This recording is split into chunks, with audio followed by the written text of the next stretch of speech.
waa boos loo baahnaa inay buuxiyaan dawladda iyo maamul goboleedyada dalka oo dhan laakiin ay isku hoosay u istaagtay Sal University jaamacaddu waa jaamacad isku hooshay una istaagtay baahitirka bulshada Soomaaliyeed waa jaamacad leh xarumo kala duwan gaalkacyo laascaanood iyo basaaso nidaamka fogaan baradka ama online-ka ah ama nidaamka offline-ka oo la soo xaadiriyo kambiska bismillaahi raxmaani raxiim salaamu alaykum waraxmatullaahi tacaala wabarakaatuh magacaygu waa maxamed amiin nadiir cabdinaasir waxaan ka mid ahay ardayda dhigata jaamacadda Sal University gaalkacyo campus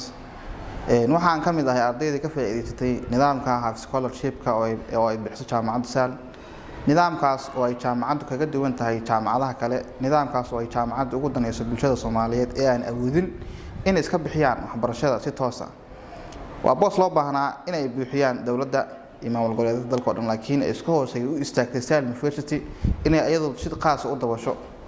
waxaan ka mid ahay ardayda dhigata kulliyadda IT-ga waxaan ahay semester 3 jaamacaddu waa jaamacad isku hooshay una istaagtay baahitirka bulshada Soomaaliyeed waa jaamacad leh xarumo kala duwan gaalkacyo laascaanood iyo basaaso jaamacaddu waxay ku bixisaa waxbarashada laba hab oo kala ah nidaamka fogaan baradka ama online-ka ah ama nidaamka offline-ka oo la soo xaadiriyo kambiska jaamacaddu waa jaamacad ay u dhameystiran yihiin qalabkeeda waxbarasho hadduu ardaygu yahay arday IT wuxuu si toos ah kaga helayaa lab dhameystiran oo yaalaan computer ku filan si ardaydu u practical gareeyaan casharada ay qaateen sidoo kale jaamacaddu waxa ay leedahay lab dhameystiran oo dhanka caafimaadka ah jaamacaddu waa jaamacad nidaamka lagu baray ay tahay nidaamka u dambeeyay digitalka ay dunida wax loo barto marka waxaan leeyahay ku soo dhawaada bulshada reer gaalkacyo ku soo dhawaada jaamacadda waa jaamacadini waa jaamacad buuxisay boos aad u weyn waa jaamacad ka xaqabtirtay bulshada baahi ay in badan qabeen waxaa jira dhalinyaro badan oo dalka kaga tahriibay markii ardaygu 12 sano soo baranayay